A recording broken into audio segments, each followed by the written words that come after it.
Assalamualaikum warahmatullahi wabarakatuh. Perkenalkan, saya Hotmaida dengan NIM 21000005207. Baiklah, saya di sini untuk memenuhi ujian akhir semester mata kuliah pengembangan kurikulum. Di sini saya akan menjelaskan mind mapping dari kelompok 9 dengan judul evaluasi kurikulum. Apa sih evaluasi kurikulum itu? Jadi, evaluasi kurikulum itu adalah penelitian yang sistematik tentang manfaat, kesesuaian, efektivitas, dan efisiensi dari kurikulum yang diterapkan.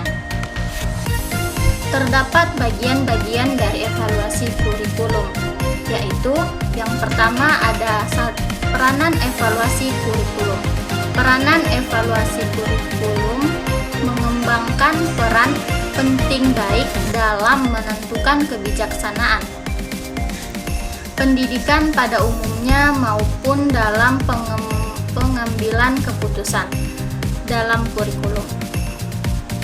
Peranan evaluasi kurikulum ini dapat digunakan oleh para pemegang kebijaksanaan pendidikan dan hasil-hasil evaluasi kurikulum.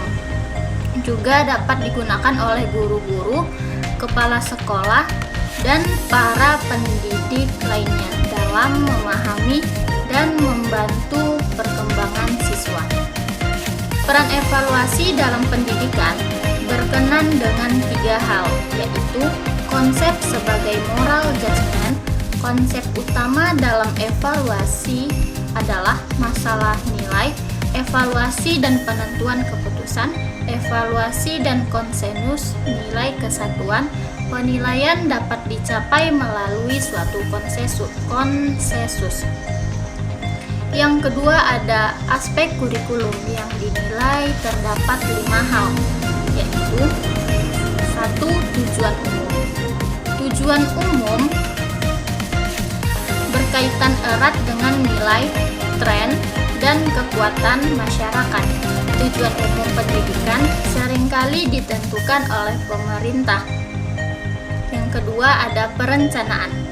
Perencanaan karena tujuan pendidikan yang telah dirumuskan perlu dijabarkan ke dalam kegiatan kurikulum yang lebih rinci berupa mata pelajaran, materi tertentu, dan proses pembelajaran. Maka, tim pengembangan kurikulum mulai membuat satuan pembelajaran dan mengembangkan perangkat pendidikan bagi siswa. Yang ketiga ada uji coba dan revisi. Uji coba dan revisi pengembangan kurikulum harus melalui fase pengujian pada sampel terbatas untuk mengidentifikasi kelemahan yang perlu diperbaiki. Yang keempat ada uji lapangan. Uji lapangan setelah mendapatkan program yang dinilai cukup stabil melalui uji coba, kini saatnya untuk mengimplementasikan pada sampel yang lebih luas sehingga tercapai kondisi yang mirip dengan kondisi lapangan yang sebenarnya. Yang terakhir yaitu implementasi kurikulum.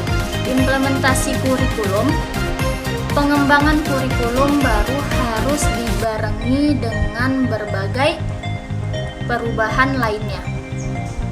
Sebagai contoh, pelatihan guru, metode pengajaran, buku teks, dan materi lainnya. Yang terakhir yaitu ada model evaluasi kurikulum. Model evaluasi kurikulum ada 3. Yang pertama, evaluasi model penelitian. Model penelitian ini didasarkan pada teori dan metode seperti tes psikologi dan eksperimen lapangan. Yang kedua ada model objektif. Evaluasi model objektif ini juga disebut dengan evaluasi sumatif. Dalam beberapa kasus, evaluasi sering bekerja sebagai bagian dari tim pengembangan.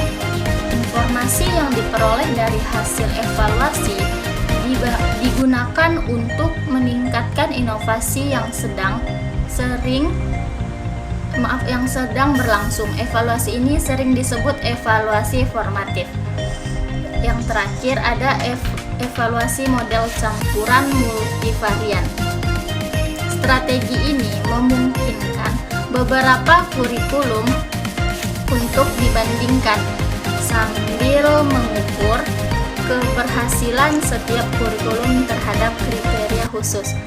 Untuk setiap kurikulum, langkah-langkah untuk metode multivarian dengan mencari sekolah yang terbaik pada evaluasi penelitian, pelaksanaan program, partisipasi optimal dicari ketika sekolah tidak tercampur tim. Penetapan tujuan yang mencakup tujuan pelajar, persiapan tes, tambahan setelah semua informasi yang diperlukan terkumpul. Kan saatnya untuk dikerjakan dengan komputer. Baiklah, cukup sekian yang dapat saya sampaikan. Lebih dan kurang mohon dimaafkan. Billahi taufiq wal hidayah. Wassalamualaikum warahmatullahi wabarakatuh.